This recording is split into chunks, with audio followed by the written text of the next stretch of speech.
All right, we're going to go through some practice problems for your review. This is the review for the quiz on Unit 2, which is all about limits and a bit of derivatives. So I'm just going to go through the questions as they were assigned, and we'll start right here with number 1. Now, number 1, when you look at it, you see we have the limit as x goes to 4 of this difference is equal to the limit of the two parts of the difference. So this looks like the limit law number 2, I believe it is, that the limit of the difference is the difference of the limits. However, you can only apply that limit law if the limit exists. And in this case, it does not, because when you put 4 in for x, you see that the denominator goes to 0. And therefore, since the denominator goes to 0, the limit does not exist of either of these terms. So this is false. If instead of x goes to 4, let's say it said x goes to 2 or 3 or really any number other than 4, then it would be true. You'd be able to do this. But it's only because these limits don't exist that it is false. Number 2, similarly, it looks like a classic case of, I think, is limit law number 4, if I recall, but the limit of the quotient is equal to the quotient of the limits. However, you can only apply that if the denominator, the limit of the denominator, is not 0. The limit of the denominator is not 0. And here's the thing, when we plug 1 in here, we're going to get that 1 squared plus 5 times 1 minus 6. And, well, let's see, this is 1 plus 5 minus 6, which is 0. So since the denominator goes to 0, we cannot apply this limit law. If it were another number that did not make the denominator 0, you would be able to do this. But this one is also false. All right. 0 for, what are we up to now? 0 for 2 so far. Let's go on to number 3. Okay, so number 3 is once again applying limit law number 3, I believe it is, or number 4, whichever one is saying the limit of the quotient is equal to the quotient of the limits. And so here we can test to see if the denominator goes to 0. So plug in 1, we're going to get 1 squared plus 2 times 1 minus 4. Well, that's equal to 1 plus 2 minus 4, which is equal to negative 1, which is not equal to 0. Therefore, we can use the limit law here, and so number 3 is true. So we finally got a true one in here. Okay, number 4 is asking if this expression here is equal to this expression here. So if you were to factor the expression on the left, you would get the factor and cancel, you would get the expression on the right. However, it turns out that this one is false. The reason is x equals negative 3 is in the domain for this expression right here. But it is not in the domain, oops, sorry about that. I should have said x equals 3.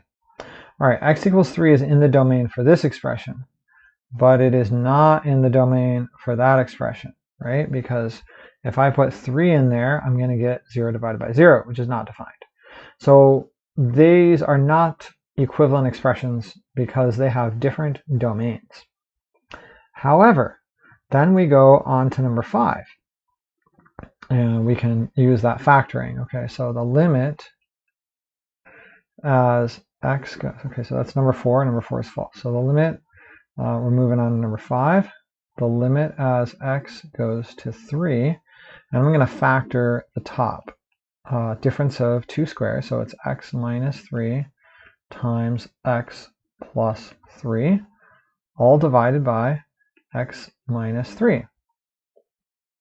Okay, well, I can cancel these out, because remember, when we're taking the limit, we don't care what happens exactly at 3. We only care what happens when you're really close to 3.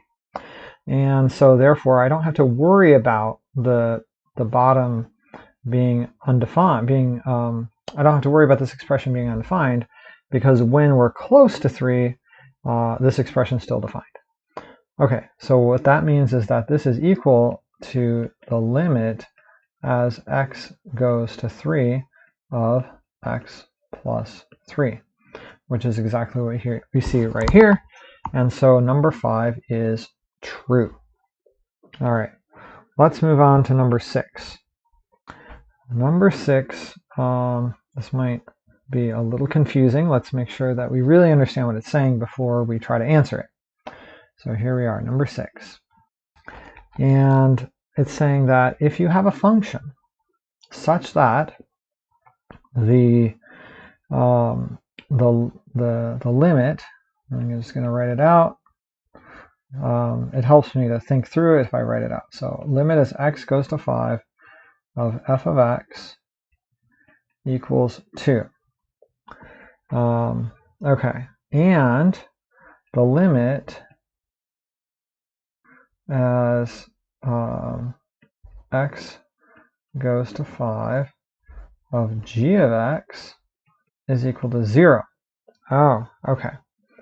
And so we see that the top limit goes to 2. So when we're looking at this expression right here, right, f of x over g of x, we see that the top right here, this goes to 2, and the bottom right here goes to 0. So in this case, the question is, does it exist? And the answer is no. If the bottom goes to 0 and the top does not go to 0, the limit does not exist. So it is, just to make sure we're clear on this, we are saying it's true that the limit does not exist. If it were saying it does exist, then it would be false. Okay.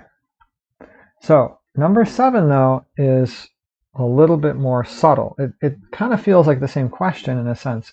However, in this case, both the bottom, g of x, goes to 0, and the top, f of x, goes to 0.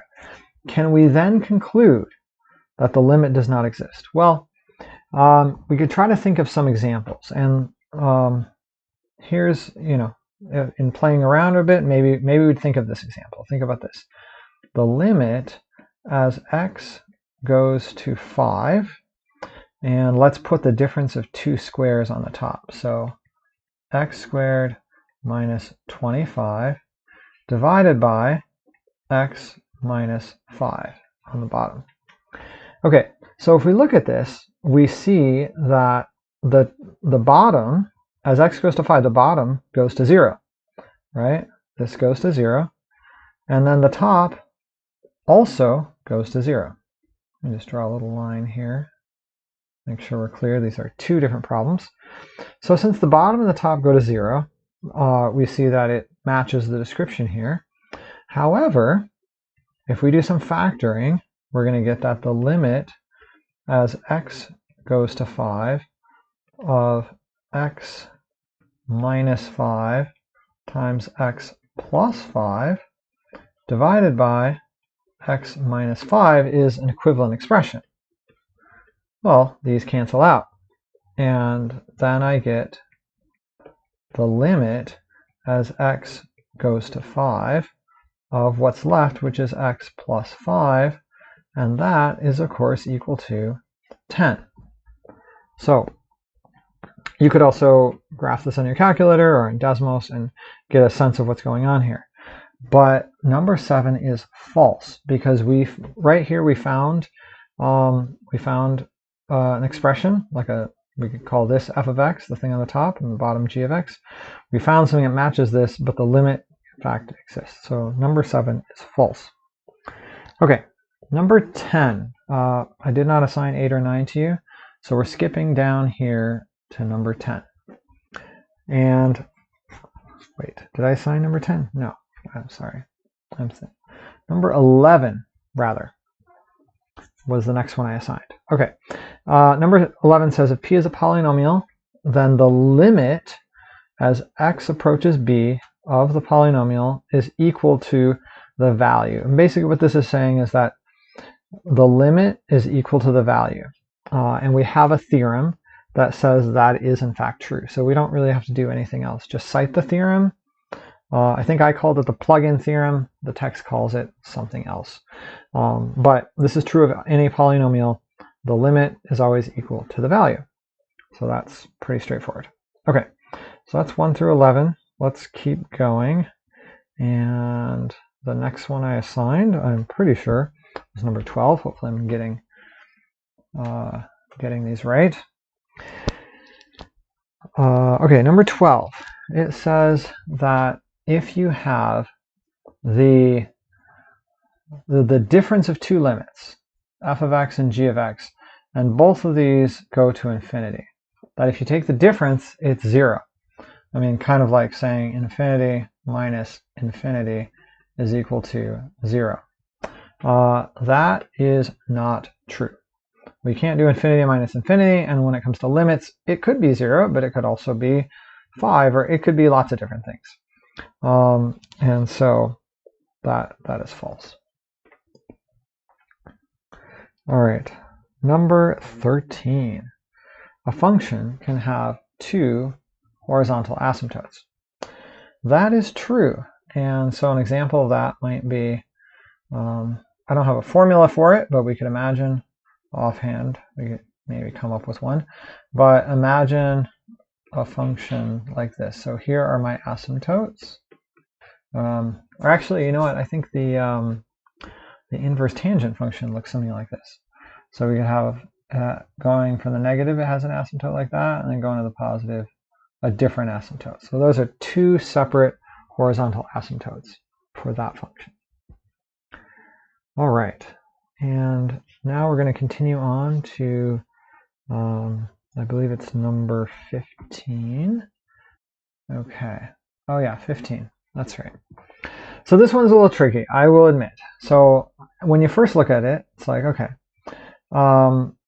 we have a function. Okay, so let me just draw a line here. So this graph is for number 15 that I'm about to draw.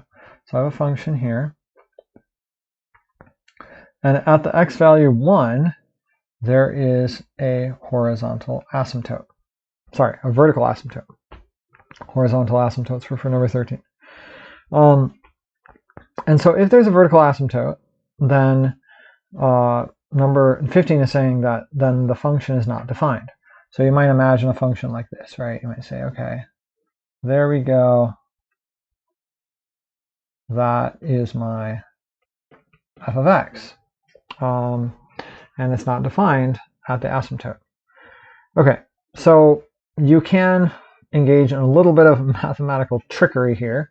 You could say something like this, that you could define a piecewise function, right? So define f of x such that f of x equals, let me skip that, I don't think I have space, but basically it's going to equal 1 over x minus 1 for x greater than 1, which is exactly what this graph right here is. And then you could just say it equals, say, 5 at x equals 1. So, I mean, it might seem kind of like a cheap shot to you, but this is technically false. However, in order to make it false, you would have to be sort of sneaky about defining a function in a way that, oh, yeah, f is defined at 1, but it won't be continuous. I'll put it that way.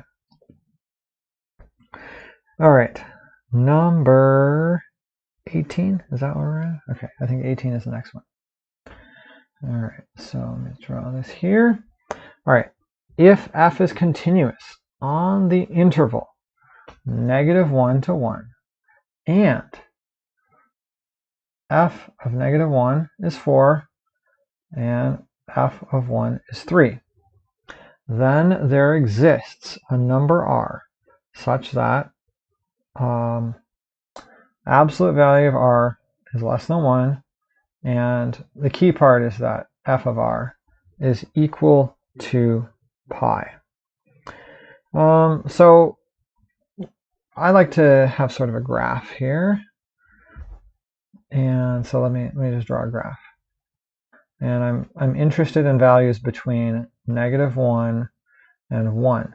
Now it's important to note that we're saying f is continuous on this interval, right? And f of -1 is 4. Maybe I should have drawn this a little bit higher, but we'll go 1, 2, 3, 4. So we're up here at -1, and at +1, we're down here. And so we don't know what this function does. You know, it might go way down. Oh, actually, I made it look like it fails the vertical line test there. Okay, it might go down here, might do this kind of thing, might go, you know, whatever. However, we do know that pi is right around here, right? A little bit more than 3, between 3 and 4. And so by the intermediate value theorem, there must be a value on the interval from -1 to 1 such that f of r equals pi. So that's true. It is true by the intermediate value theorem. All right, that's number 18, and I believe the next one that I asked you was number 21.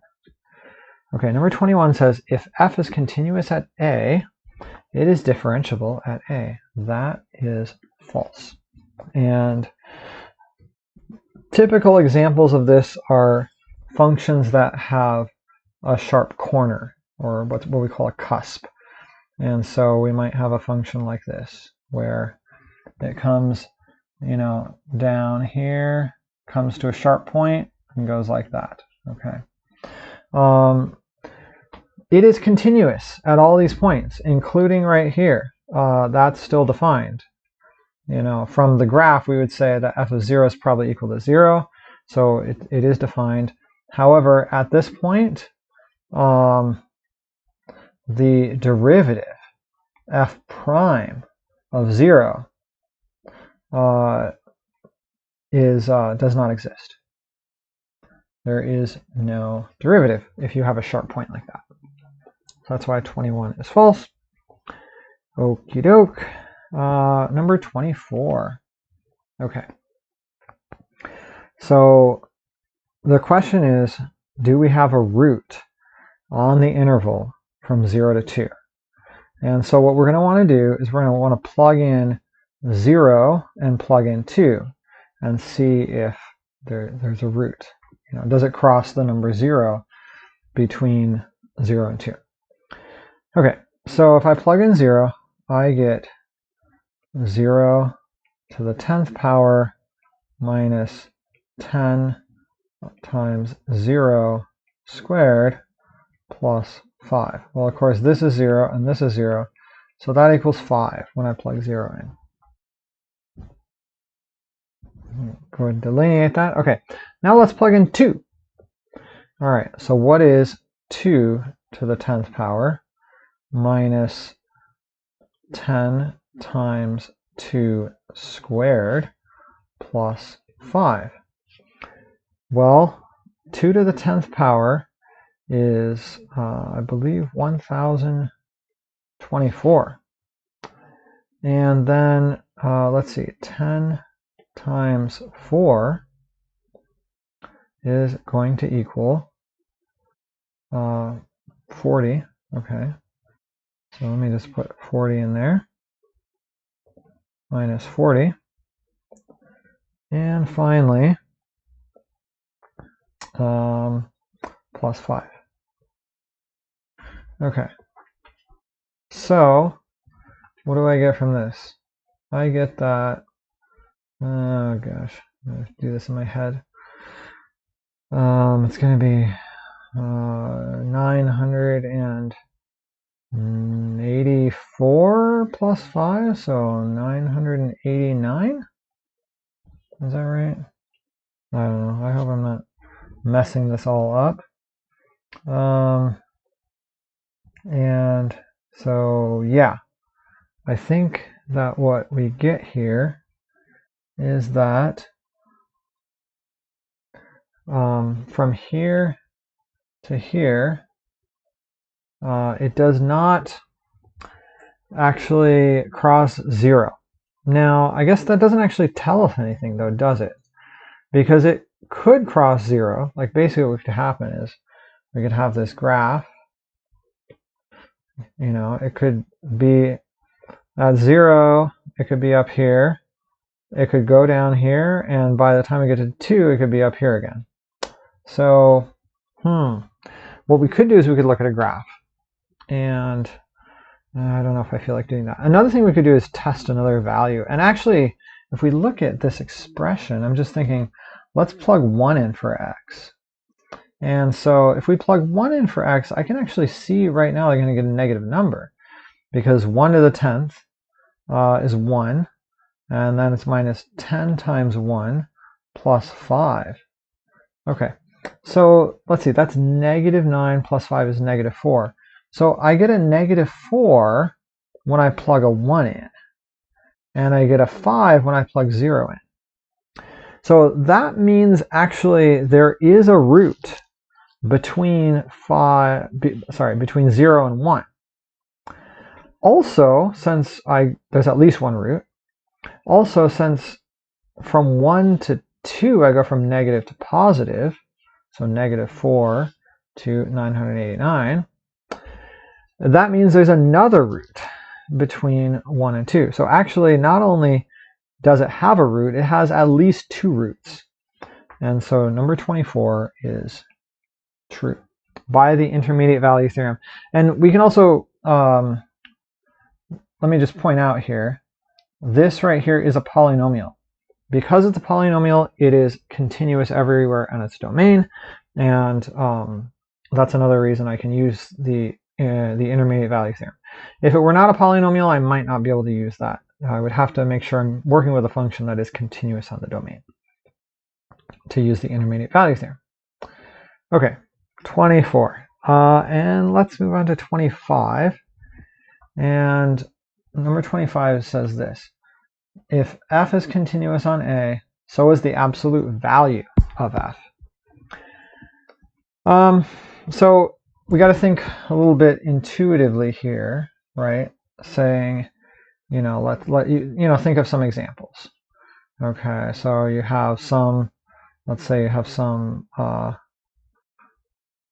me draw it a little differently. Okay, I'm just imagining some function, you know, like that. There's my function. Okay, and what's going to happen if I take the absolute value of this function? Well, then I'm going to end up with this thing being reflected up here. And this is all positive, so it stays positive. And then this negative part here will be reflected right up over here. Okay, so for there to be a discontinuity between the function, which is continuous, and the absolute value, at these reflected points, there would have to be some kind of jump. And there isn't, right? I mean, any graph, any continuous graph that you try to draw, if you take the absolute value, you can end up with these corners, which would mean that it's not going to be differentiable at those points. Let's say the original function was differentiable everywhere. You can find a derivative anywhere. The absolute value may not be differentiable. But when it turns around at these corners, we don't get any jumps, and we don't get holes either. It's still defined at that point, as you know, when the y values are 0. And so number 25 is true. Okay, so that is all the true and false questions. Let me see how we're doing on time, because I don't want to make this video too long. Oh my gosh, we're already up to 24 minutes. All right. Let's go through a few more, and then I'll probably break this up and make it into a couple different videos, but I don't feel like stopping just yet. All right, so the next question that I assigned was question number 1 from the exercises. And let's go through the whole thing. So part A says find each limit. Okay, so the limit as f of x approaches as x approaches 2 from the positive of f of x. So 2 from the positive. And so that's right here. And we see that this right here is going to be 3. It's approaching 3 as you go to 2 from the positive direction. All right, and now, okay, so that's this one. Now let's go ahead and look at this one. So we're approaching -3 from the positive. Okay, so let's go ahead and trace this here. Even though there's a jump and the actual value of -3 is down here, the value of the limit is going to be 0. However, if we think about the next one, which is the limit as x approaches -3 of f of x, well, when we approach from the positive, we go to 0. When we approach from the negative, we go to -2. And so this one does not exist because the limit from the left is not equal to the limit from the right.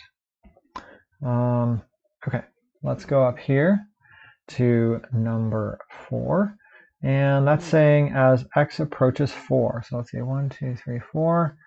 And so the limit from both sides, so we're approaching from this way, we're approaching from this way. Now the value is down here, but the limit is right there. And so that limit is going to be 2. And finally, number 5, or not finally, we still got a ways to go. And let's see, as x approaches 0, so we see it's shooting up to infinity from both directions as x approaches 0. So that's going to be infinity. It's an infinite limit, but it's infinity from both directions, so infinity. All right, let's see, 2 from the negative. All right, so we already did 2 from the positive.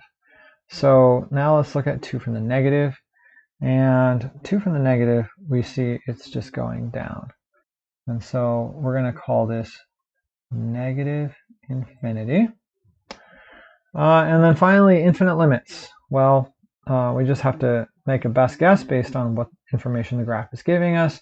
Looks like as it's going to positive infinity, we are going to be we're going to be approaching 4. If the function did something else outside this window, I don't know about it. I can only make judgments based on what I see in the window. So based on that information, I'm going to say 4. And then we look at what's happening as it goes to negative infinity, and it looks like it will probably be -1. Which again, we're trusting it's not going to do something weird and different outside the window that I have. All right, so that's number 1 in the exercises, and I don't think I asked you to do number 2. So we're going to go on to some of these computational limits here.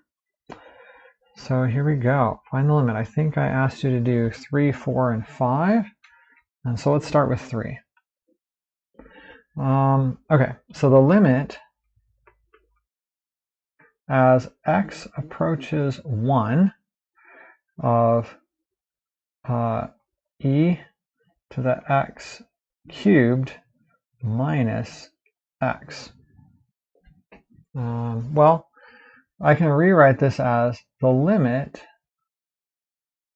as x approaches 1, and since this is a negative exponent, that's going to be in the denominator.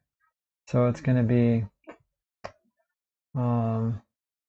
e to the x cubed divided by e to the x.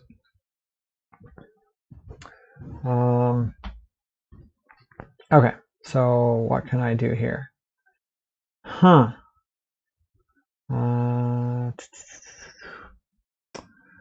Now, I was thinking this was going to be an easy simplification, but now I'm realizing it may not be.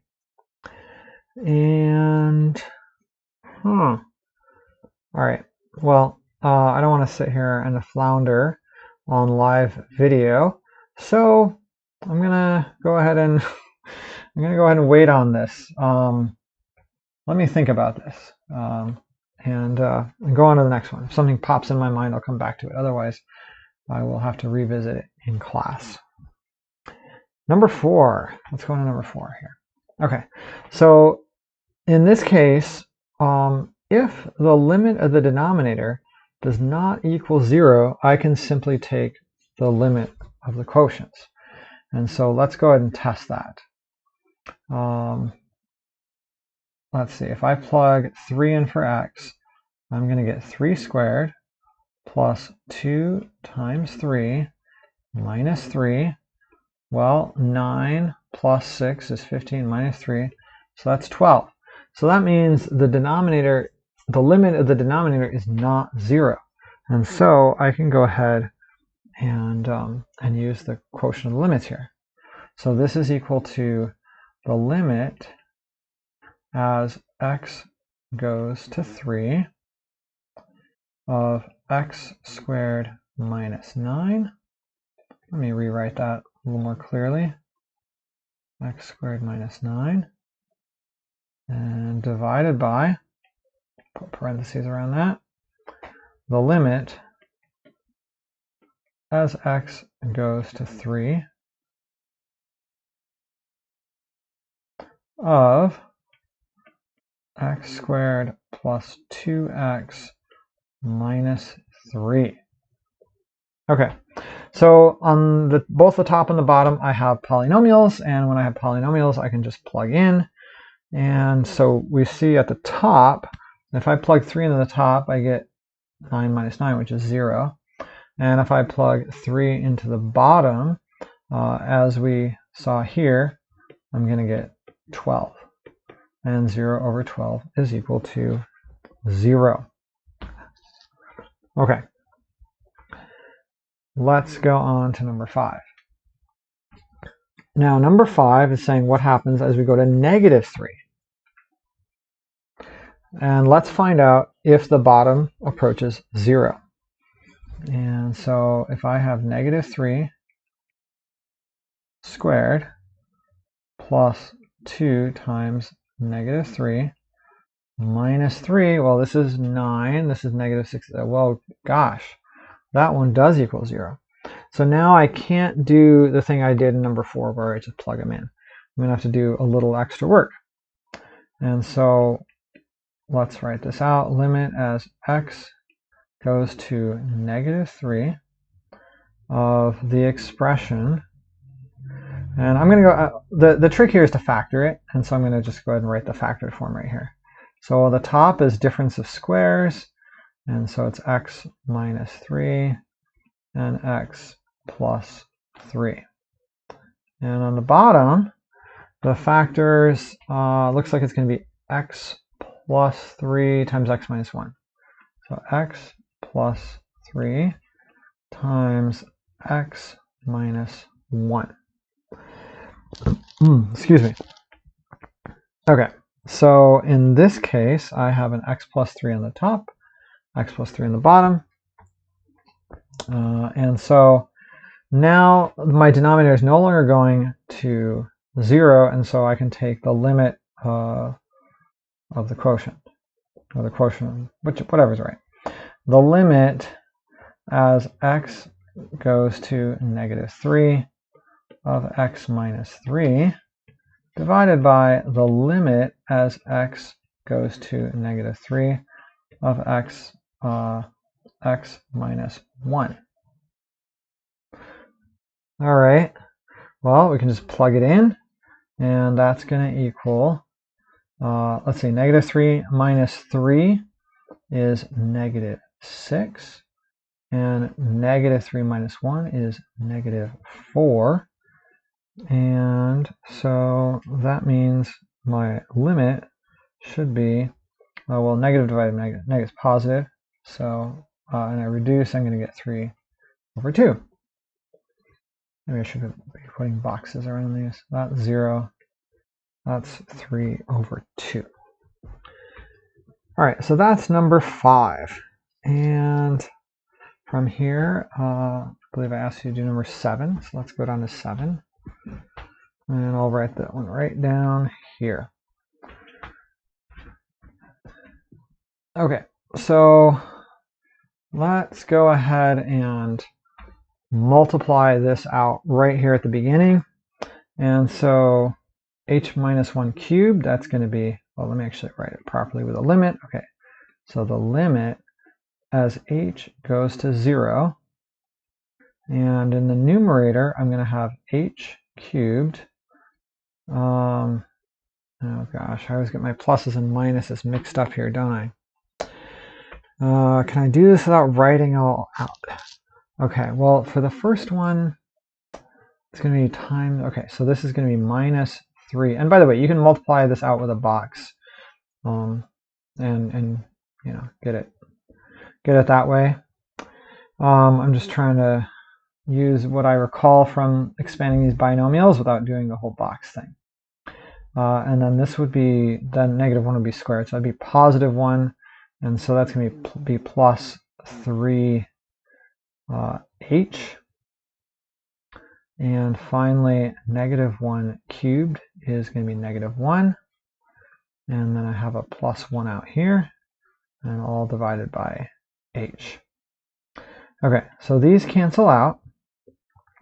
And all right, delineate here. So we see we got two different things. So I'm going to have the limit as h goes to 0. Now, let's factor an h out of the numerator. So we have h times h squared minus 3h plus 3 all divided by h. Okay, that cancels out. Those h's cancel out. Sorry, I didn't put an equal sign there. That should have been there. And so what am I left with? Let's see. I have the limit as h goes to 0 of h squared minus 3h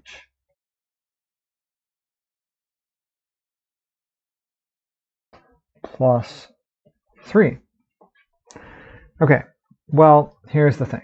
As h goes to 0, that's going to go away. As h goes to 0, that's going to go away. And so this is equal to 3. All right, that's number 7. Let's see. The next one I asked you to do is number 13. Ooh, fun one. Fun one. This is going to involve a little bit of trickery, I bet. And let's think about that. Yeah, I think I can just scroll down here. I might end up erasing some of that I have up there, but let's just keep this for now. And all right, there we go, delineate that out. And so 13, we've got the limit as x goes to infinity. Okay, the limit as x goes to infinity of the square root of x squared minus 9 divided by 2x minus 6.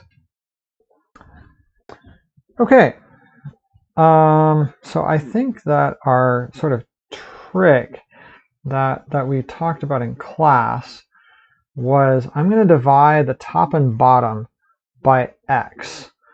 And let's see what happens when I do that.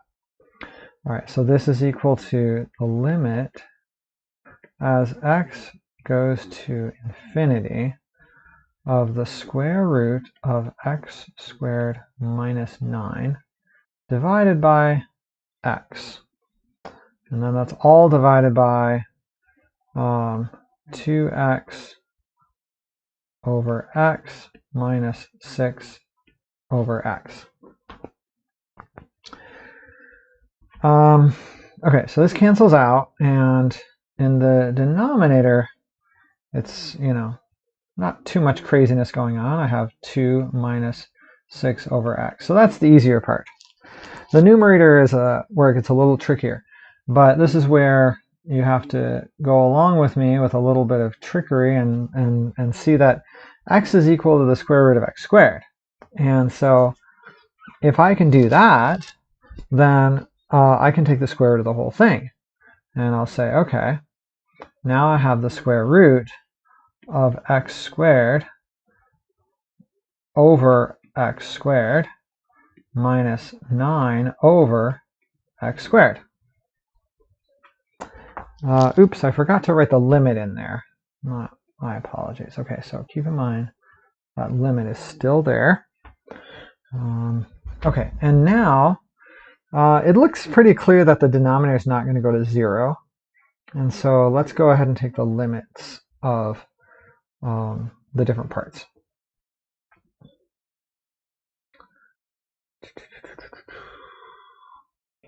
Actually, sorry, I don't have to. I got all confused. We're going to infinity. So anyway, yeah, the denominator is definitely not going to be going to 0. Sorry, a little brain fart there. Okay, so the limit, in fact, I'm just going to skip another step and write it inside the square root. Okay, so this is the square root of the limit of as x goes to infinity of x squared over x squared minus the limit as x, and this is applying the different limit laws, right?